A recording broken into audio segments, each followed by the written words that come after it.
627 규제가 너무해. 아니, 당연한 수순. 당연한 수순. 그 다음 수순 알려드릴까요? 끊임없이 계속 제가 흥분해가지고 막 좋아한다면서 막 이런 분도 계시는데, 예측하고 그 일이 일어났을 때, 그 쾌감 있잖아요, 쾌감. 그것 때문에 그렇지. 제가 뭐 집값 오르고 떨어지고, 이 상황은 있는 그대로 중계해드리면 되는 부분이고요. 자, 같이 한번 살펴봅시다. 요거 예전 자료들 다시 끌고 왔습니다.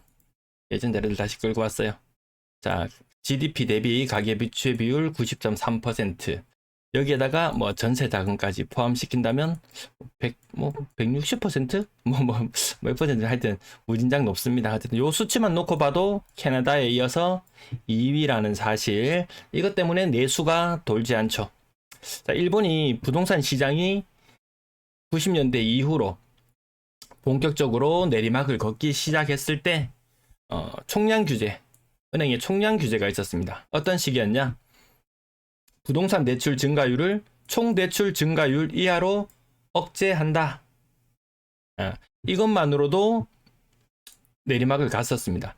한국도 마찬가지로 총량 규제 계속 시행 중입니다. GDP 성장률 이하로 부채 증가를 억제하겠다. 명목 성장률입니다. 요거 잘못됐습니다. 명목 성장률. GDP 성장률 플러스 물가 상승률. 뭐 대출이 총량 규제 때문에 집값이 많이 억눌려 있었던 2022년 뉴스를 가지고 와봤습니다. 윤 대통령 측에서 금융위 금강원에 야, 총량 규제 그거 왜 하는 거야? 그것 때문에 부동산이 죽어가잖아. 부동산 시장을 끊임없이 부풀리고 싶었던 모양입니다. 근거 법령이 뭐냐?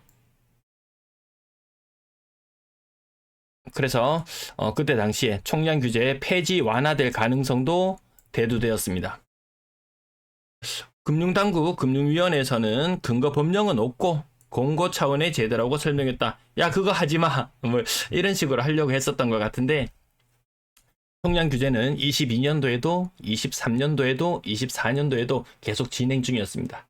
연말이 되면 대출이 막힌다, 이런 이야기가 나왔던 것이 대출 총량 규제 때문이었죠. 자의적 규제니까 총량 규제 유지하기 어려울 거다. 부채 계속 늘릴 거다. 그게 이 상황에서 뒷더미에 앉은 대한민국 상황에서도 끊임없이 대출을 일으켜서 부동산을 살려야 되겠다라는 어떤 의지가 보였습니다.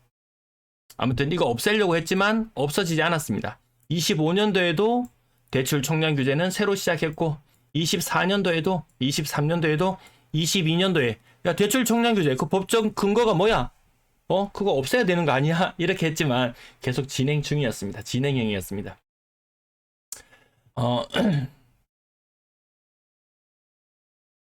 작년 24년도 뉴스에 보면은 대출 페널티 받는다는 부분 때문에 대출 연말이 되면서 많이 쪼그라들었었죠. 24년도 끝자락에 한국의 명목 성장률은 4% 정도 될 거야. 물가 상승률 2.3% 잡고, 그 다음에 GDP 성장률 1.5% 잡고 3.8%, 1900조에 3.8%, 요 정도만큼 돈을 늘리려고 했죠. 3.8%, 72조 정도, 가계대출 증가율을 72조 정도 아래로 묶어두겠다, 이런 이야기가 있었습니다. 근데 저는 72조로 계산했는데, 여기 다른 뉴스에서는 62조라고 계산했는 부분도 있습니다. 그래서 한번 제가 계산했을 때 제가 요 부분 계속 말씀드렸죠. 제가 요 근거를 들어서 뭔가 상반기에 대출을 너무 많이 땡겨 써버렸다, 이런 말씀을 계속 드렸잖아요. GDP 성장률이 쪼그라들었습니다. 물가 상승률도 생각보다 높지 않습니다. 그래서 대출 여력 연초에 62조 이런 이야기가 있었다면 지금은 더 많이 68조. 계산 방식은 저마다 조금씩 달라지는 것 같으니까요. 어쨌든 대출이 요만큼 묶어야 됩니다. 45조 수준으로 연초에는 68조, 거의 62조, 60조 이상의 돈을 풀려고 했던 것이 45조 정도 수준으로 쪼그라들어야 되는 상황입니다.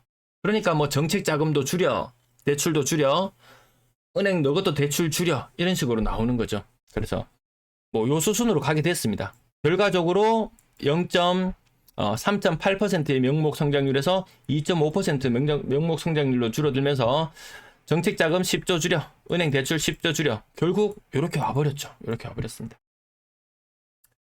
물가 상승률 해보면은 점점 떨어지고 있습니다. 물가 상승률이 뭐 전년 동월 대비나 아니면 연초 대비 계속 떨어지고 있습니다. 왜 떨어질 수밖에 없느냐? 제가 환율 1년 전 수준과 유사, 딱히 뭐 치고 올라갈 가능성도 크게 보이지 않습니다. 유가 1년 전에 81불, 지금 65불, 유가가 20% 정도 떨어져 있어요. 물가가 오를 요인이 그렇게 크지 않죠. 그리고 우리는 대선을 앞두고 기업들이 막 그 혼란한 전국을 틈타서 물가를 굉장히 많이 올려버렸습니다. 더 이상 이제 물가 올릴 만한 요인은 그렇게 없다.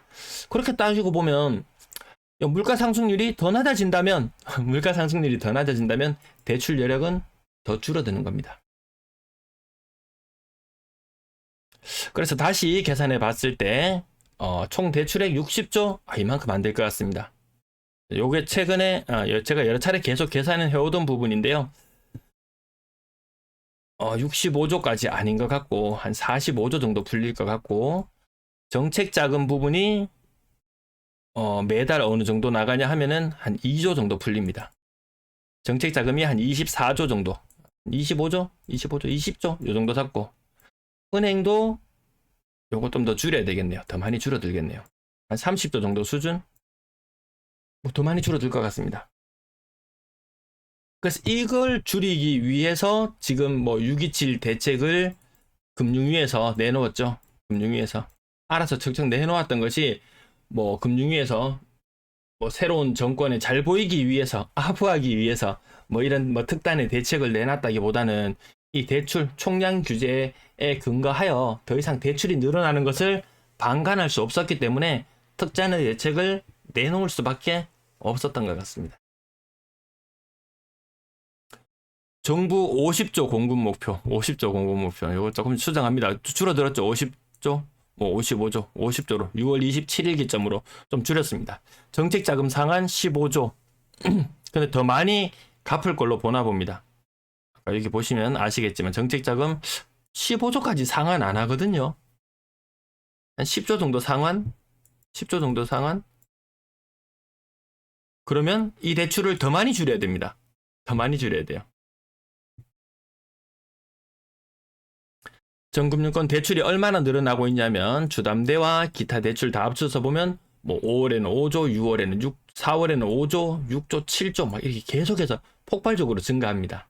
그리고 6월달 새 정권이 들어서고 나서 거래량도 전국적으로 같이 늘었어요. 서울이 늘면서 대구도 뭐 한 2,400건에 육박하는 거래량, 부산은 한 3,000건 정도에 달하는 거래량, 이 전국적으로 거래량이 늘어나면서 그 대출이 6월 달에 이게 바로 반응이 안 되고 7월, 8월 달까지 걸쳐서 한 2개월 정도 더 봐야 되거든요. 그러면 7월 달에 지금까지 대출이 얼마 나갔냐 보니까 주담대가 계속해서 증가하고 있습니다. 이 끝모르게 증가하고 있습니다. 7월 달, 6월 달 아직 집계 나오지는 않았습니다. 대충 뭐 한 7조 정도 풀렸다고 생각하면 22조. 근데 그 효과가 6월 달에 많이 늘어났던 그 거래량의 효과가 7월달, 8월달까지 이어진다고 봤을 때 이거 8월달까지만 돼도 거의 한 지금 22조 또 막 7조, 8조, 한 15조 나오면 한 38조 정도 돈이 가계대출이 증가하는 건가요? 38조 정도? 여력이 남아있는 달수는 9월, 10월, 11월, 12월 이런데 가계대출 아까 보셨다시피 명목 성장률 기반으로 봤을 때 45조 정도니까 9월, 10월, 11월, 12월을 7조 정도 대출만 증가하는 상태로 보내야 됩니다. 이거 완전 그때 보릿고개를 넘을 수밖에 없습니다. 지금 현재 상황에서도 보릿고개가 예정되어 있습니다. 근데 부동산 시장을 이대로 6.27 대책이 없이 그대로 방관했었다면은 그냥 저절로 대출이 그냥 다 막혀버립니다. 모든 은행들이 대출이 다 그냥 다 막혀버려요. 뭐 이런 6.27 대책이 안 나왔더라도 총량 규제 하에서 저절로 대출이 다 막혀버립니다. 그게 더 심각한 거 아닌가요? 누가 뭐 급전을 대출 내려고 하는데 안 됩니다. 뭐 그런 상황이 올 수 있었기 때문에 이것은 당연한 수순이었다. 준비한 내용 여기까지네요. 이게 뭐 특별히 뭐 금융위에서 뭐 대단한 뭐 그게 아니고 어쩔 수 없는 수순인 것 같습니다. 와, 대출 여력이 7조 정도밖에 안 남아있다. 올해 연말까지. 다달이 대출 주담대가 이렇게 늘어나는데요. 한 달에 안 늘어나도 3, 4조씩 늘어납니다. 근데 와 90, 11, 12 대출 절벽과 마주하겠네요. 그럼 또 지방이 뜬다? 수도권 억눌렸으니까 이제 풍선 효과로 지방이 뜬다? 대출 여력이 없습니다. 대출 여력이.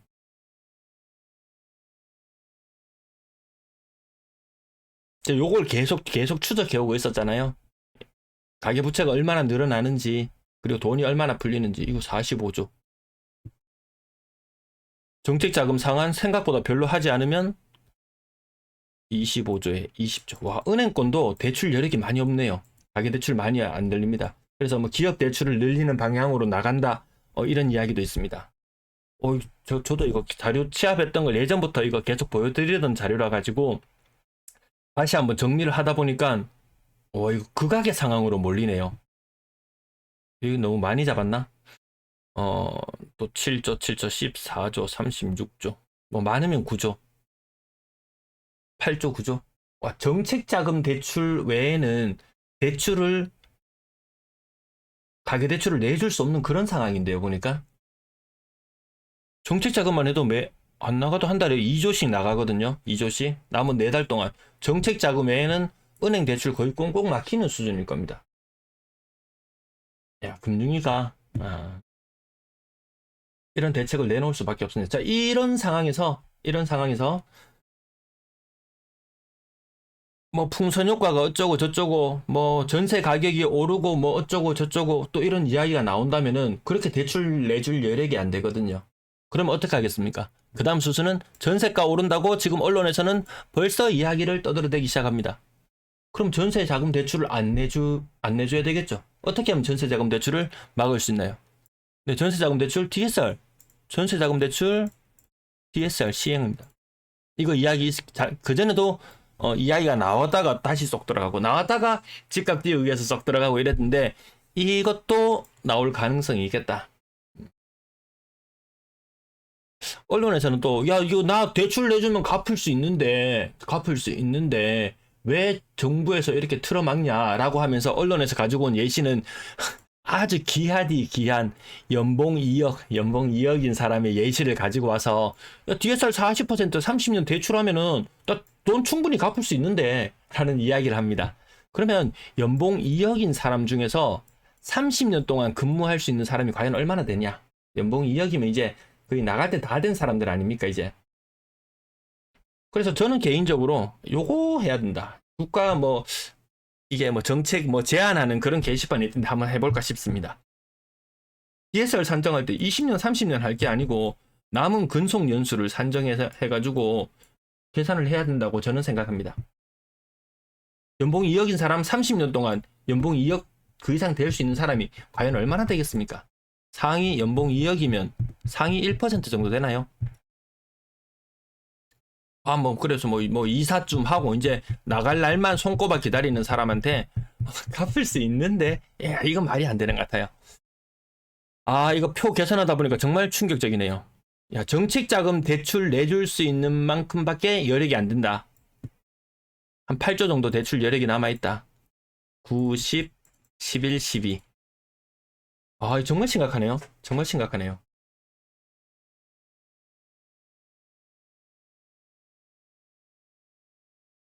자, 댓글 좀 살펴보고 마칠게요. 사수한인생님 반갑습니다. 전세에서 대출 상품 자체를 막으면 되죠. 저게 김현정님 말씀처럼 이게 가계대출을 이게 이제 총량 규제에 의해서 연간 45조 규모 정도 돈이 풀릴 수 있는 상황인데 8월 달까지 이미 6월 달까지 집 사고 했으니까 잔금들 대출 쭉쭉 하고 하면은 37조 정도 대출 나갔겠네요. 물론 이제 갑자기 거래량이 줄어들면서 요거보다 줄어들 수 있습니다. 그래서 35조 정도 나갔다고 하고 10조 정도 여력이 있다. 이 돈은 거의 정책 자금으로 한 달에 한 2조 정도 대출 나가니까요. 남은 대출, 가계 대출 여력이 2조밖에 안 되니까 뭐 전세 자금 대출을 막힐 수밖에 없는 그런 상황으로 갈 수도 있는 겁니다.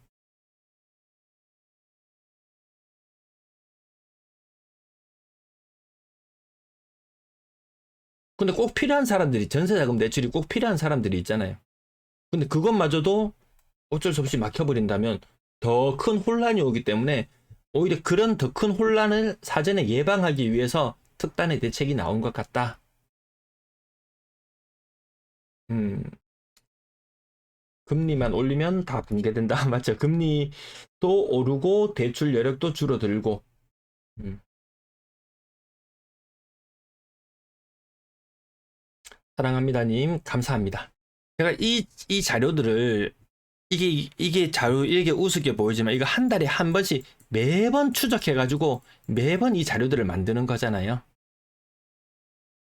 20년, 21년 이 화려했던 시절 연간 120조, 130조 풀렸습니다. 제가 이 엑셀 표에 이 숫자들을 매번 다 이 수기로 다 입력합니다, 이거. 이때 120조, 130조 풀렸어요. 그리고 자, 이걸 잘 보셔야 되는데 이 부분이 좀 충격적인 거잖아요. 22년도에 가계대출이 75조 늘었습니다. 22년도에 가계대출이 75조 늘었고 22년도 75조 늘었습니다. 올해 가계대출 45조 증가한다? 이 부동산 시장이 뜰래야 뜰 수가 없잖아요. 뜰래야 뜰 수가 없잖아요. 그럼에도 불구하고 지방에 또뭐 반짝 또 효과는 나타날 수 있을 거예요. 요게 뭐 워낙 수도권을 강하게 억누르다 보니까. 근데 수도권 사람들이 지방에 투자로 내려올 상황도 안 됩니다. 지방 사람이 그렇다고 서울에 투자할 수 있느냐? 또 그것도 안 됩니다. 뭐 풀 현금이라면 가능하겠지만 서울에 집 살라 그러면 유주택자가 집 살라 그러면은 일단 전입도 해야 되고 주소지도 옮겨야 되고 와 이거 좀 복잡하더라고요. 대출도 쉽지 않고 전세 대출 막으면 그러면 또 나오는 이야기가 아이고 월세 인생들 월세로 돈 다 날린다. 뭐 이렇게 이야기하는 또 그런 부류들이 나타납니다. 뭐 거기에 대한 반박은 또 할 수 있겠지만 여기서는 잠깐 줄이고요.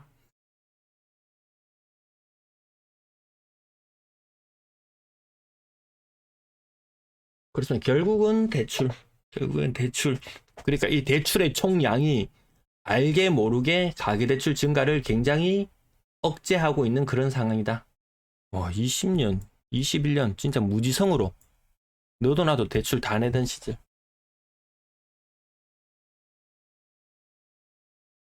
그 분위기가 안 좋았다고 하는 22년도에도 75조 대출.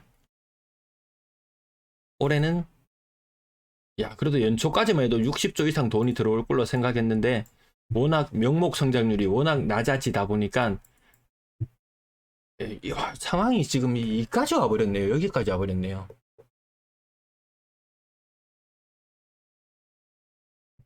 디딤돌 버팀목 대출하고 보금자리로는 차츰차츰 이게 마이너스잖아요. 갚아 나가는 거기 때문에 안 늘어나도 정책 자금 2조, 대출 여력 8조,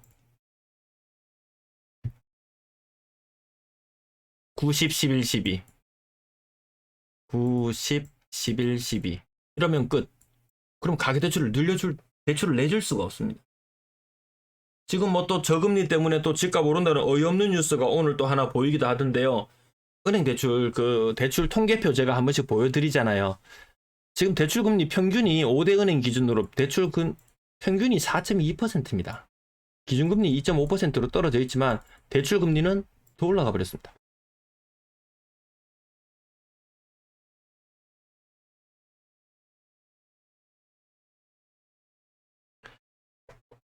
네, 준비한 내용은 여기까지고요. 채팅창 조금 더 살펴보고 조금만 더 하다 마칠게요. 궁금하신 거 있으면 물어봐 주시고요.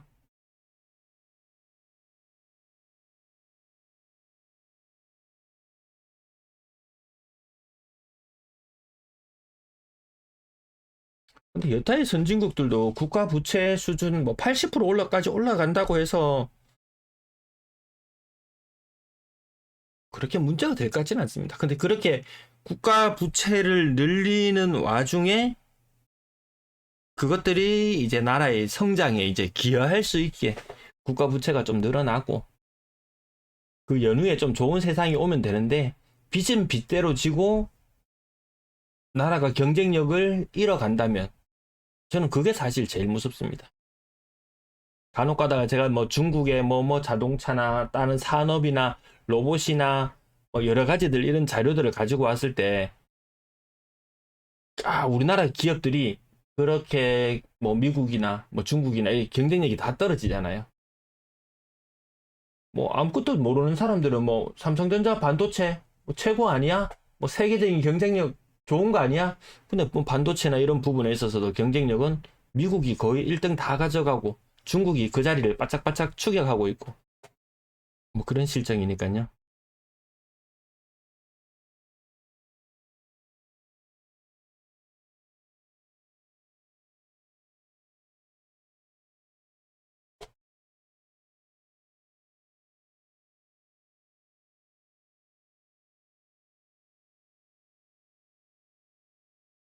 왜 DSR 40% 지방에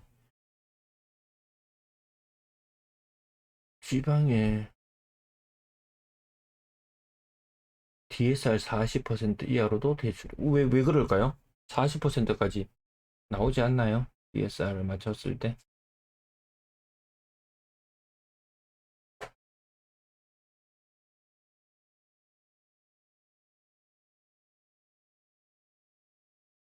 예, 저는 이 중국의 뭐 선진 기술이나 어 뭐 이런 것들도 뭐 살펴보고 아니면 그 대륙남이라는 중국에서 유학하고 온 그 사람이 이 중국을 대차게 까는 그런 것들도 많이 봅니다. 예.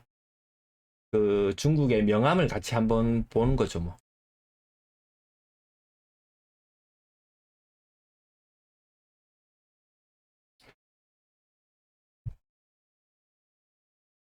방공제 플러스 70%? 제가 정확하게 이해는 잘 못하겠네요. 프론토까지 감안해서 DSR 40%. 정말 필요해서 저렇게 대출을 내야 되는 경우까지도 이 막아버릴 수 없는 게 총량 규제가 근데 이게 법적인 근거나 이런 것도 없고 이 우리 이전 대통령님 가계대출 총량 규제 금융위원회에 보내가지고 야 그거 근거가 뭐야 그거 없애 라고 했지만 예, 계속 있습니다. 시중은행 가계대출 증가율 목표치는 6%, 4에서 5%. 이게 점점 떨어지는 거죠.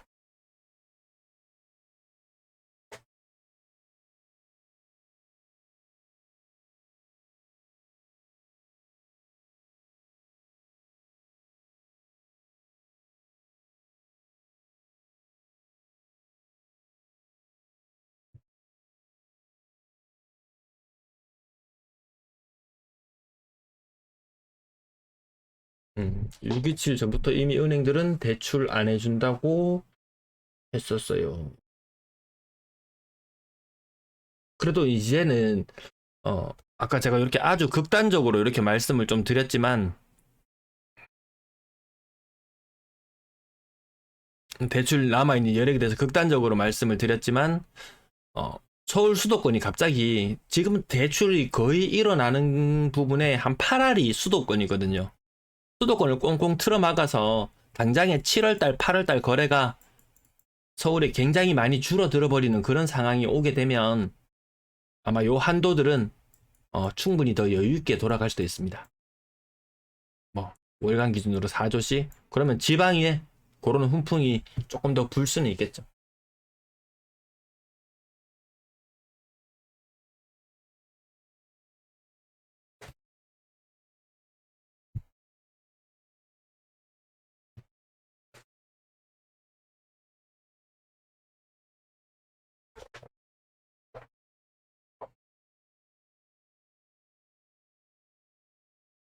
뉴스가 워낙 지금 막 살벌하게 나오고 국민의힘 측의 여러 국회의원들은 굉장히 강하게 반발을 하고 있고 뭐 그런 뉴스들을 제가 계속 취합은 하고 있습니다.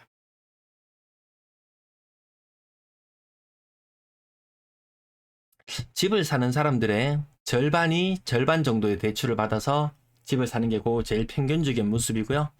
뭐 6억 이상 대출 받아서 집 사는 사람 서울에서도 한 10% 정도. 예. 예, 요 정도 사람들이 그렇게 많은 사람들이 부동산 시장을 마구 뒤흔드는 건 아닌 것 같습니다. 늘 10% 많으면 20% 정도 되는 요 정도 사람들이 저는 항상 2대8 이것이 시장을 흔든다. 일시적 1가구 2주택 그래서 2주택 이상 자들도 물론 많이 있지만 그 중에 2주택 이상 사람들 중에서도 거의 한 8할은 일시적 1가구 2주택 요런 사람들입니다. 요거 3년 규제했던 거 1년으로 다시 원상 회복 1년으로 줄여놓았던 것을 3년으로 늘렸다가 다시 1년으로 정말 이 세금 보유세 취득세 이런 것들을 굳이 건들지 않더라도 정말 가용할 수 있는 수단은 무궁무진한 것 같습니다. 그래 막 비싼 집 보유하고 또 은퇴자들 국민연금 오르고 막 이렇게 의료보험 또 오르고 이런 거 나오는데 이 비싼 집 보유하고 이 끙끙 앓는 사람들이 좀 있습니다 보면.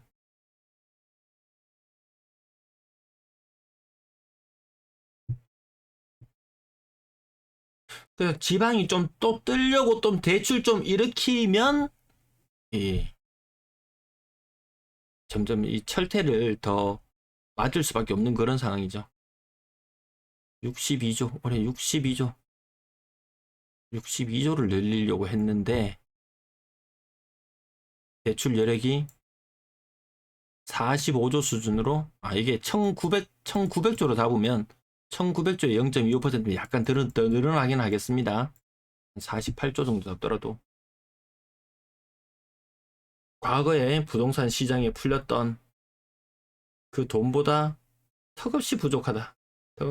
이게 60조도 아니고 가계부채 48조 45조에서 48조 이 정도 늘어나는 수준에서 붙인다면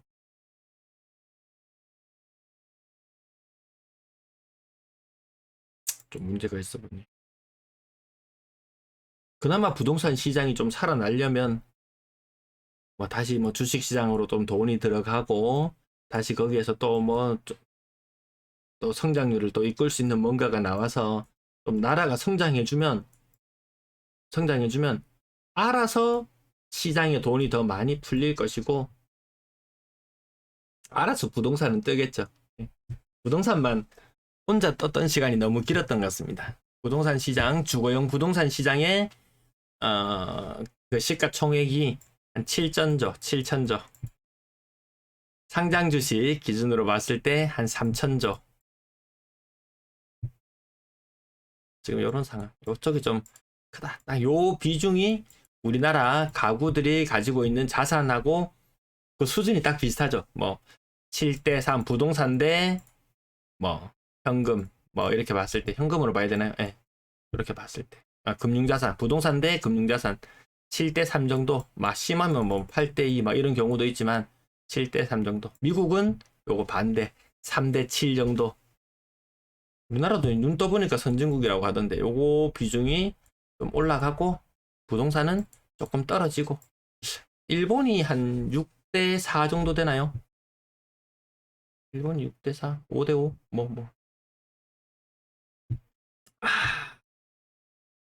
자료 잘 보셨나요?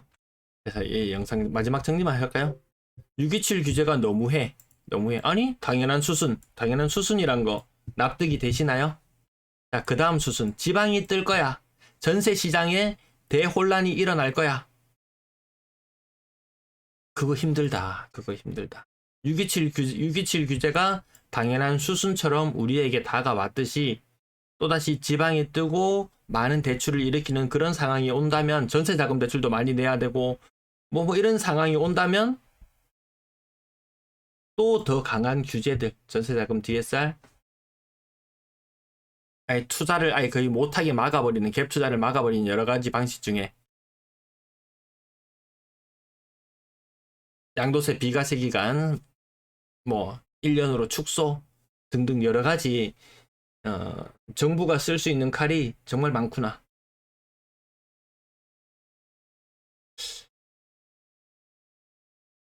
네. 리액션 감사합니다. 납득이 되신다니까 다행입니다.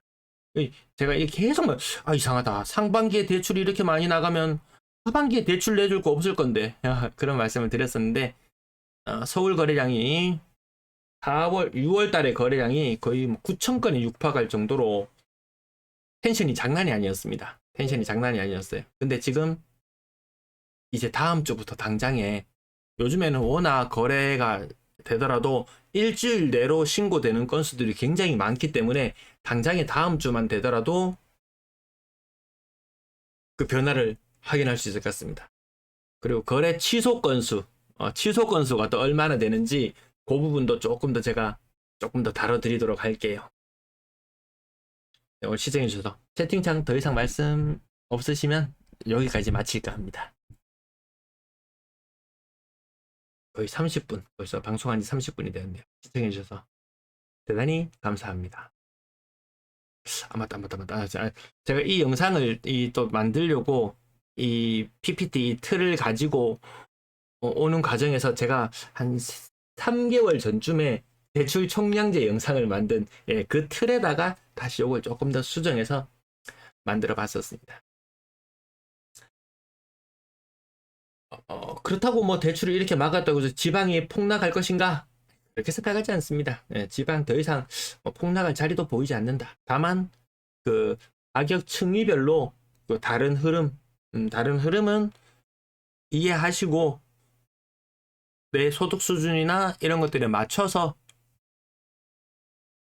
처음에 뭐 별탈이 있겠습니까? 별탈이 있을 것 같지는 않습니다. 네, 시청 감사합니다.